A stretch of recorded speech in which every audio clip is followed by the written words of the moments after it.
ఈరోజు నాకు చాలా హ్యాపీగా ఉందిరా. అలాంటి ఈ రోజుని మీతో పంచుకోవడం ఇంకా ఆనందంగా ఉంది. ఎందుకనరా? రే, మా వాడి గురించి మీకు తెలుసు కదా. వాడి గురించి ప్రతి క్షణం బాధపడుతుండేవాడిని.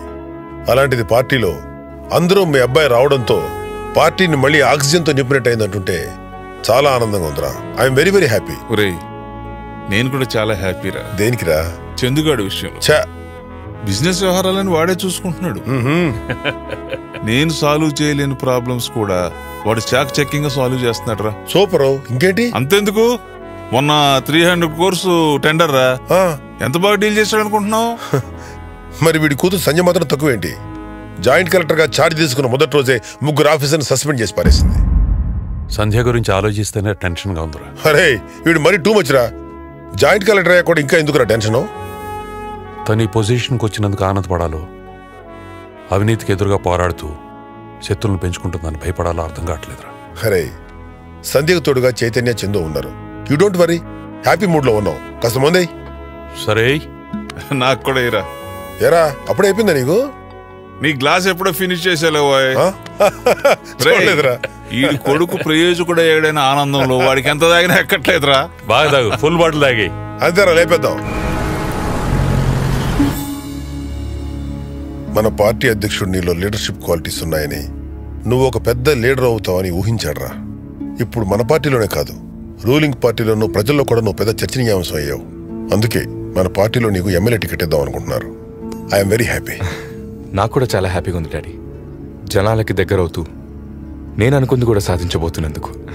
నీ నమ్మకమే నీకు శ్రీరామకృష్ణ.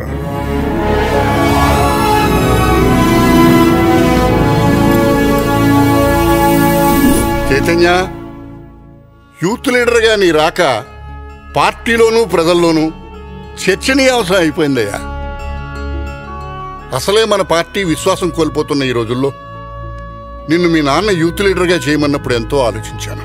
కానీ పదవిలోకి వచ్చినప్పటి నుంచి నువ్వు చేపట్టిన కార్యక్రమాలు, వాటి వల్ల ప్రజల్లోకి వస్తున్న స్పందన చూస్తుంటే ఇట్స్ గ్రేట్. నీలాంటి వాడికి ఎమ్మెల్యే సీట్ ఇవ్వడం వల్ల నువ్వు గెలుస్తావు, నీతో పాటు అందరినీ గెలిపిస్తావు. చెప్పు చైతన్య, ఏ నియోజకవర్గం నుంచి పోటీ చేస్తావు చెప్పు? మీరు నాపై చూపించిన నమ్మకానికి చాలా సంతోషం. కాకపోతే నేను ఎమ్మెల్యేగా నిల్చోవాలంటే నేను అనుకునే కొన్ని కండిషన్స్ ని మన పార్టీ ఎజెండాలో చేర్చుకోవాలి. ఏంటి కండిషన్సా? పార్టీ ఎజెండాలోనా? ఏంట్రా నువ్వు అనేది? అవును నాన్న. రై, పార్టీలో ఎంతో మంది సీనియర్స్ ఉన్నప్పుడు మధ్యలో నీ పెత్తనం ఏంట్రా? నోరు మూసుకుని అధ్యక్షులు చెప్పినట్టు చేయి. నేను చెప్పింది వింటే బలహీన పడిన మన పార్టీ ప్రజల్లో మరింత బలం పుంజుకోవడానికి అవకాశం ఉంటుందని నా నమ్మకం. ఏమిటో చెప్పు సార్. నేను చెప్పాలనుకుంది. ఏంది అధ్యక్ష, ఆ పిల్లగా చెప్పేదండి మేము వినేదేంది? పెన్నానది డ్యామ్ గురించా? ఇక్కడ ఉన్న పార్టీ సీనియర్ నాయకుల అనుభవం లేదు అతని వయసు. ఇలాంటి మీటింగ్లు పెట్టి మమ్మల్ని అవమానపరచడే కాకుండా మా టైం అంతా వేస్ట్ చేస్తున్నారుగా. పార్టీ అంటే మనం ఓడినా గెలిచినా మనమే బాధ్యత వహించాలి. 10 సంవత్సరాలుగా ఆ పొజిషన్లో ఉన్నాం, నానాడికి దిగజారుతున్నాం. పోనీ ఎలక్షన్లో గెలవాలంటే ఏం చేయాలో మీరే చెప్పండి.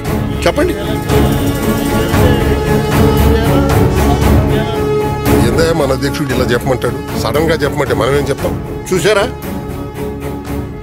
మీరు చెప్పరు, ఎవరైనా చెప్తే వినిపించుకోరు. పార్టీ అధ్యక్షులు మీరు ఎట్ట చెప్తే అట్ట అంటాం. నువ్వు చెప్పవయ్యా. తల్లిదండ్రులు మనకు జన్మనిస్తే ఓటరు మనకు జీవితాన్ని ఇస్తాడు. ఓటర్లను ప్రలోభాలతో మభ్యపెట్టకుండా గౌరవించటం నేర్చుకుందాం. మన నిజాయితీని చాటి చెప్తూ ఓటు విలువ గురించి వివరిస్తూ ఓటర్ బాధ్యతని గుర్తు చేద్దాం. చాలే ఆపోయా. ఎలక్షన్ లో ఓటర్ కి డబ్బు పంచకూడదా, మందు పోయకూడదా? పొద్దున్న లేస్తే ఉప్పు పప్పు జనానికి ఎంత అవసరమో ఎలక్షన్లు వచ్చినప్పుడు డబ్బు మందు కూడా అంతే అవసరం. ఇదిగో, ఎన్నికలప్పుడు ఓటర్లకే కొత్త పెళ్లి కొడుకు మర్యాదలు చేసినట్టు చేయకుంటే కూతుర్ని పుట్టింటికి పంపించినట్టు మనల్ని కూడా పంపిస్తారు. ఎన్నికలప్పుడు ఓటరుకు మంచి చెడు లాంటివయ్యా మందు డబ్బు. ఇంకా ఏందే కూర్చున్నారో? లేండి, ఇక్కడే విందు భోజనాలు పెట్టడంలా. మరి ఇంకా చూస్తారండి, కూర్చోండి. చైతన్య చెప్పేది కానీ వినండి అయ్యా. అతను చెప్పేది వినడం కంటే పార్టీ నుంచి బయటకు వెళ్ళిపోవడం మేలు పెంచట్లా. ఆ సంగతి అయితే మీరే నిర్ణయించుకోండి. ఇగో నాకే నాయక్ గారు, కొడుకుని రాజకీయాలకు తీసుకురావడం తప్పేం కాదు, కానీ కొత్త ఐడియాలతో పార్టీపై ప్రయోగాలు చేయొద్దని చెప్పండి.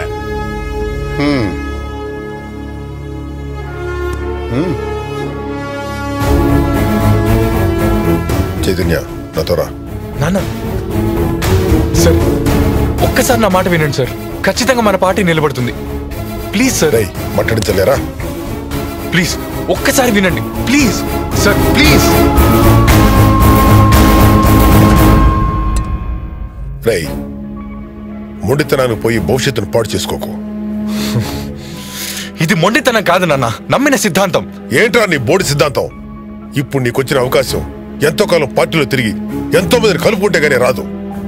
నా మాట విని షరతులు సిద్ధాంతం అనకుండా వచ్చి అధ్యక్షుడి మాట విను. నాన్న, నేను జనం గురించి మాట్లాడుతుంటే మీరు నా గురించి మాట్లాడుతున్నారేంటి నాన్న? రేయ్, నాకు జనంతో పాటు నువ్వు నీ భవిష్యత్తు కూడా ముఖ్యం. నేను లేకపోయినా నువ్వు ఆనందంగా ఉండడమే నాకు కావాలి. తండ్రిగా నా గురించి ఆలోచించడంలో తప్పులేదు, కానీ అది మన కుటుంబానికే పరిమితం అవ్వాలి. ప్రజాప్రతినిధిగా ఉన్న మీరు ప్రజల గురించి ఆలోచించాలి, కానీ నా గురించి. రేయ్, మన పార్టీలకు మీ అబ్బాయి వచ్చాడు, మళ్ళీ పార్టీలో ఆక్సిజన్ నింపినట్టయిందని అందరూ అంటుంటే చాలా సంతోషించాను.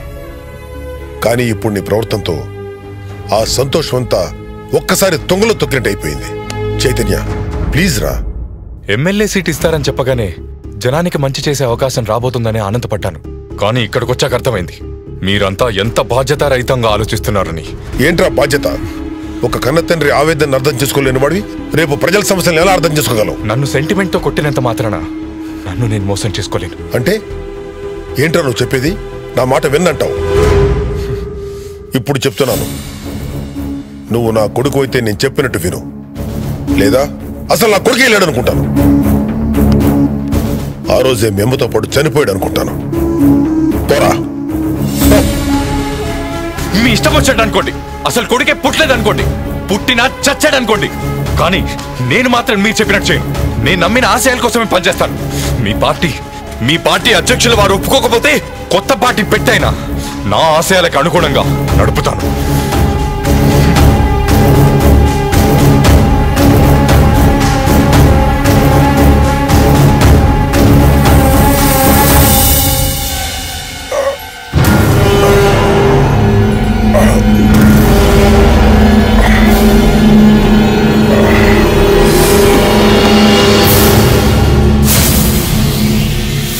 బాబు, నాన్నగారు ఇక మనకు లేరు బాబు.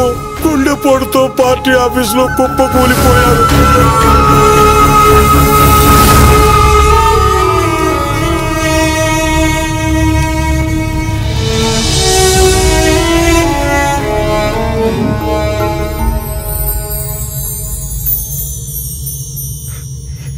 నాన్న, నన్ను క్షమించు.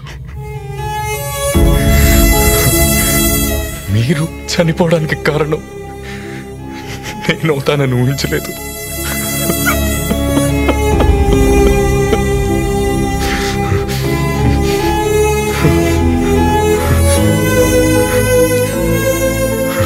కానీ నాన్న, నేను సమాజానికి మంచి చేయాలన్న ఆవేదనతో అలా మాట్లాడనే తప్ప మరోలా కాదు.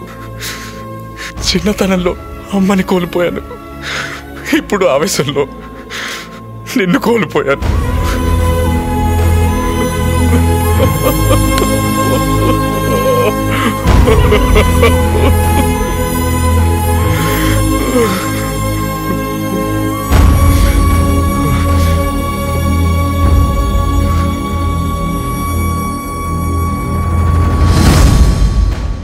మహాత్మా, కుల మత భాష ప్రాంతాలకు అతీతంగా భారతీయుల్లో ఆత్మస్థైర్యాన్ని దృఢ నిశ్చయాన్ని నింపి దేశ స్వాతంత్రానికై ఎంతో శ్రమించి ఆ పోరాటాన్ని ముందుకు నడిపించారు. మీరనుకున్న ఆనాటి యూనిటీ ఇన్ డైవర్సిటీ ఈరోజు డైవర్సిఫైడ్ యూనిటీగా మారిందా?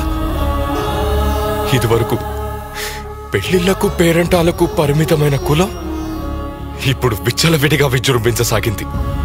5-6 దశాబ్దాల క్రితం ఎన్నికల్లో గెలవడానికి అర్హతలు కావాలి, కానీ ఈ రోజున ఎన్నికల్లో నిలబడడానికి అర్హతలు కావాలి. జనబలం ఉన్న కులానికి ధనబలం లేకపోయినా, ధనబలం ఉన్న కులానికి జనబలం లేకపోయినా వారు శాశ్వతంగా ఎన్నికల్లో పోటీ చేసే అవకాశాల్ని కోల్పోయారు. మహాత్మా, స్వాతంత్రం వచ్చిన తర్వాత మన దేశ మనుగడ సంస్కృతి ఎంత ముందుకు నడిచాయో మీరే చెప్పండి. జై భీమ్. మీ పేరు చెప్పుకుంటూ బడుగు బలహీన వర్గాల అభివృద్ధి పేరుతో రోజువారీ రైతు కూలీలను జై జవాన్ జై కిసాన్ గరీబీ హటాओ రోటీ కపడా और మకాన్ అన్న నినాదాలు మారుమ్రోగాయి. అవి కార్యరూపం దాల్చి ఉంటే ఈరోజు రోజువారీ కూలీలు రైతు కూలీలు అవసరానికి రక్తాన్ని కిడ్నీలు అమ్ముకుంటున్నట్టు ఎన్నికలప్పుడు ఓటు నమ్ముకోవాల్సి వస్తే దానికి కారణం ఈ రాజకీయ వ్యవస్థదా? దాని అడుగులకు మడుగులొత్తిన అధికారిక వ్యవస్థదా? మీ ఆశయాలను సాధించే ప్రయత్నంలో నేను నా తండ్రిని కోల్పోయాను. ఓటర్ని ఓటు హక్కుని గౌరవిద్దామంటే రాజకీయ పార్టీకి దూరం అయ్యాను. నన్ను రాజకీయాల్లో ఉన్నత స్థానంలో చూడాలనుకున్న నా తండ్రి చావు కూడా నేనే కారణమయ్యాను. ఈ కుళ్ళిన రాజకీయ వ్యవస్థను ఎంత కష్టమైనా ప్రజలకు ఉపయోగపడే విధంగా మారుస్తానని చనిపోయిన నా తండ్రి ఆత్మసాక్షిగా ప్రమాణం చేసి చెప్తున్నాను. చేతు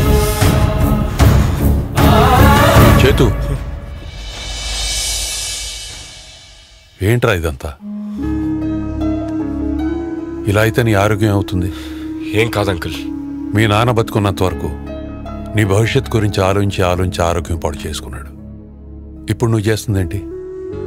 మీ నాన్న పోయడం బెంగతో నీ ఆరోగ్యం పాడు చేసుకుంటున్నావు. నాకేం కాదంకుల్, నా తండ్రి ఆత్మ శాంతించేలా రాజకీయాల్లోకి వచ్చి సమాజానికి ఉపయోగపడేలా మారుతాను. నీ ఉద్దేశం బాగానే ఉంది, కానీ ప్రాక్టికల్గా ఆలోచిస్తూ ఆవేశాన్ని జత చేయకుండా రాజకీయాల్లో ఉంటూ నేర్చుకో. హలో చైతన్య నాయక్ గారు, వెల్కమ్ టు మహా న్యూస్. నమస్తే. చైతన్య నాయక్ గారు, మిమ్మల్ని ఎమ్మెల్యేగా నిల్చోమంటే కండిషన్స్ పెట్టి పార్టీని సంక్షోభంలోకి నెట్టేశారన్న టాక్ వినిపిస్తుంది. ఇదెంతవరకు వాస్తవం? దీనిపై మీ స్పందన ఏంటి? ఎన్నికల కమిషన్ పరిధిలోనే ఎన్నికలు జరిపించాలనుకోవటం కండిషన్ ఎలా అవుతుంది? మీరు 4 దశ